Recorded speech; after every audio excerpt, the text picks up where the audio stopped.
Yo, what's good, YouTube? It's Bordsy, and this is going to be the full review of the Razer Viper 8K Hertz. I've been using this mouse a lot in the past week, and I feel like I have a solid opinion on it, and especially the 8K Hertz polling right now, and my opinions on that are updated, so if you saw the initial impressions video, you're going to want to stick around. And before I get started with this review, I want to say that if you're in the market for this mouse, think of it more as an experimental purchase. You just want to try out how the 8K Hertz polling rate feels, because I can by no means vouch that it is going to work on every game on your PC. One game that works for me with 8K Hertz may not work for you, and that is just extremely weird, and it makes this mouse really hard to recommend. And you can just go watch different reviews of this mouse. People will say that it works for them in different games. I'll update you guys on my experience, obviously, but that's by no mean like the end all be all, because I'm not really smart enough to know why it doesn't work all across the board. And I understand how that is an automatic turnoff for some people, and it obviously disqualifies this mouse from getting the Bordsy seal of approval.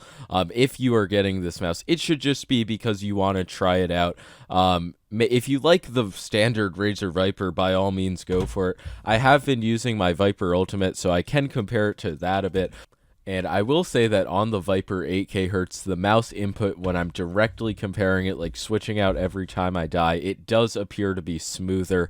It's just like when your monitor, when you go from a lower refresh rate monitor to a higher one, it's the equivalent of that, but for your mouse. Obviously, it's not on a large scale. It's not like game changing, and going back to 1000 or even 500 polling rate is no big deal. But with 8K, it does really feel smooth. And if I had a 360 hertz monitor, I can't imagine how good it would feel. I have heard from people who have 360 hertz that the difference is even larger. And next up, I'm going to talk about the Focus Plus sensor. This goes up to 20,000 DPI, which, as we all know, is 5,000 less than Logitech's Hero sensor. So that is a massive L from Razer. Why are they even advertising that on the box? But in reality, the sensor does feel very nice. I'm sure it is contributing, obviously, along with the polling rate, to this increased smoothness and very nice mouse input that I am getting from this mouse. And at the end of the day, I'm kind of just seeing this as a standard Razer Viper with better mouse input. It has all of the same issues that the old Viper had, because it basically just is the old Viper. It's replacing it, and at the $80 price point, I think it is a bit too much, but since it is the only mouse offering the 8,000 hertz polling rate, you're just going to have to pay the price if you want the feature. 1000 hertz polling rate definitely is not holding you back, though, and I can say that from experience, just switching from the Viper Ultimate to the Viper 8K hertz, it was not like, oh my god, I can't aim for shit with this shitty 1000 hertz polling rate mouse, and then oh my god, I'm literally a messiah with the 8K hertz. I was performing almost exactly the same with both of them. The cable on the Viper 8K Hertz is worse than it used to be on the Viper.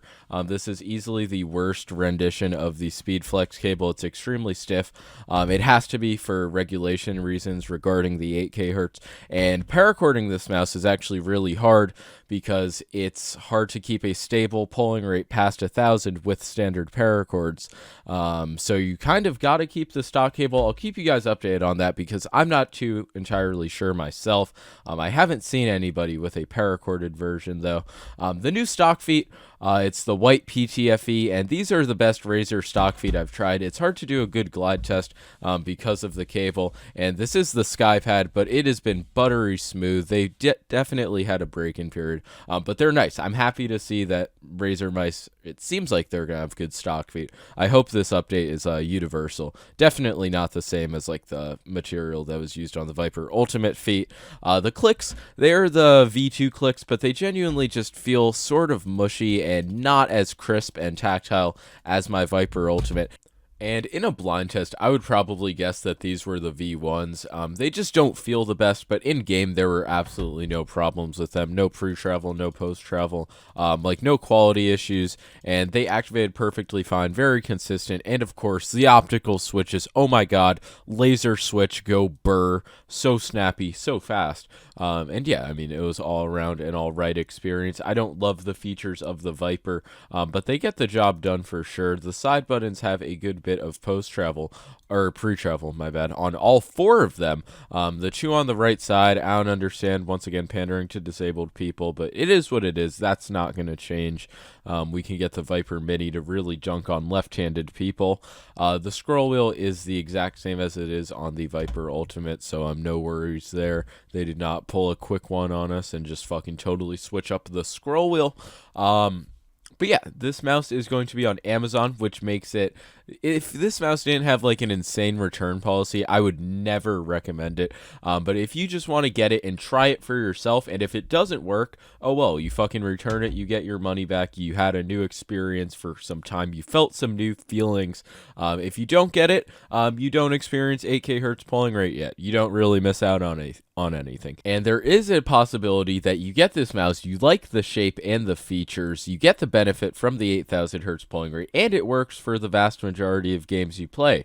In that case, good on you, man. You found a amazing mouse for you. But for the vast majority of people, you'll be in the... This mouse weighs in at 71 grams, which is 2 grams heavier than the old Viper. That's really a negligible difference. I don't think I can really tell a difference in hand between the 74 gram Viper Ultimate and the 71 gram Viper 8K hertz.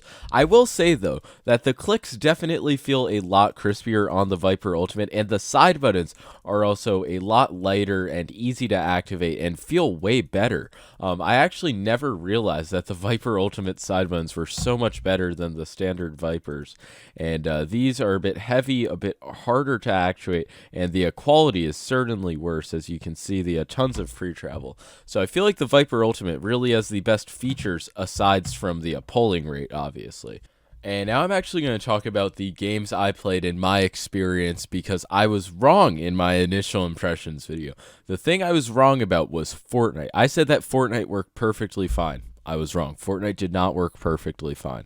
In creative, when I had a stable 240 FPS, everything felt fine, and my input was perfect, felt like I was on 8K hertz. And then I go into a solo arena game. I just randomly started playing Fortnite out of the blue, and I'm getting terrible frame drops. I have no idea how this can even happen, but the frame drops are extremely bad, dropping to like 40 FPS, and then I pick up my Hot ES wireless, and everything goes back, and I'm getting around, like floating around 200. Obviously, it's not as consistent as it was in creative.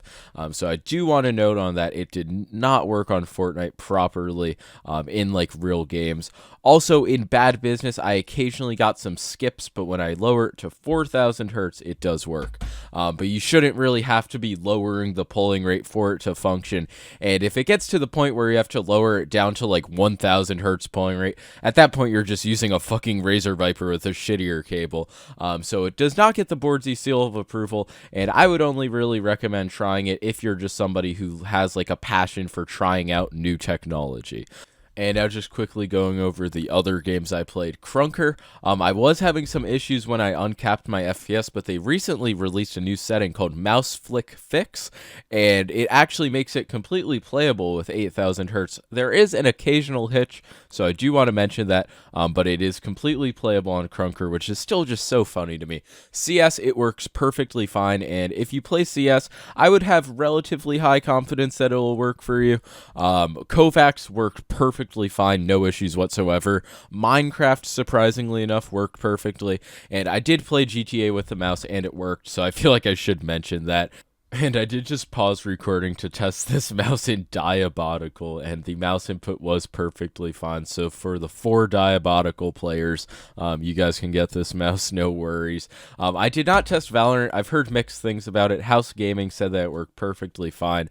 Like I said, all of the games I said that worked for me, they could very well not work for you. So it is taking sort of a risk, but the shipping return policy is very good with Amazon, where this mouse is available. So no worries in that department, but there will be worries if you plug this mouse into a USB extender. It needs to be plugged into your PC for the 8000 hertz polling rate to work. You just gotta leave a like and sub for that segue. That was absolutely incredible. But yeah, at the end of the day, this mouse, like I said, not getting the Boardsy seal of approval. It's a Viper with better mouse input. But I'm just kind of astounded that the rest of the features are worse than the Viper Ultimate. I like the feeling of the Viper Ultimate and the fact that it's wireless, and I like the buttons more. And I did not think I would enjoy the Viper Ultimate side buttons, but I have a newfound appreciation after trying the ones on the standard Viper. And I do think the $80 price point's too high, but as I've said many times, you're just going to have to pay that price if you want 8K hertz, because when the fuck is the Atom Palm Hydrogen coming out? And yeah, sad to say that 8,000 hertz did not make my aim 8,000 times better. And on a real note, I don't think I could notice the input latency being better. It is, what, 1 millisecond on 1,000 hertz versus 0.125. My brain is just not alpha enough to notice that.